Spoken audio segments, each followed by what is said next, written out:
Ici, j'ai décidé de normaliser le divorce. Oh, je vous le dis déjà, c'est normal de divorcer. Il n'y a plus aucune crainte de divorcer.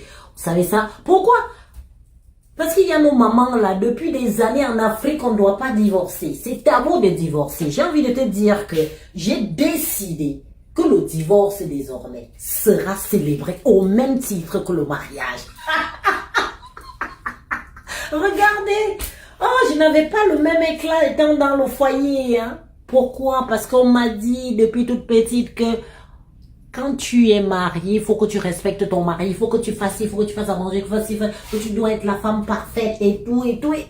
J'ai fait tout ce qui était à mon possible et même au-delà de mon entendement. Ça n'a pas marché, you know. Ça n'a pas marché.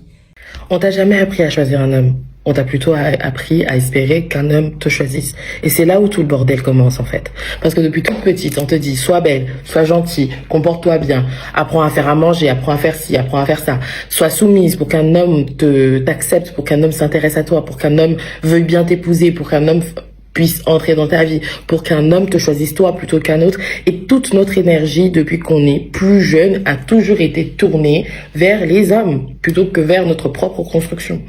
Le truc, c'est que dès qu'on rentre dans une relation, nous les femmes, on a tendance dès le départ à se demander est-ce qu'on va lui plaire, est-ce qu'on sera assez bien pour lui, est-ce qu'il va accepter de rester pour nous, est-ce qu'il va accepter de changer pour nous. En fait, toute notre énergie va vers cette personne. On s'est jamais posé en se disant est-ce que cette personne me correspond vraiment, est-ce que cette personne répond à mes valeurs, est-ce que cette personne répond à mes critères, est-ce que cette personne va bien me traiter, est-ce que cette personne va comprendre qui je suis et sera prêt à s'engager avec moi, est-ce que cette personne va pouvoir m'apporter ce que je désire le plus en tant que partenaire. Plus on se tourne vers les autres, moins vers nous-mêmes, c'est nous qui perdons dans l'histoire. Parce qu'on se retrouve du coup dans des relations où on n'est pas heureuse, où on n'arrive pas à repérer les red flags, parce que tout ce qu'on se dit, c'est qu'il faut que je sois aimée, il faut que je sois acceptée, il faut que je sois dans une relation.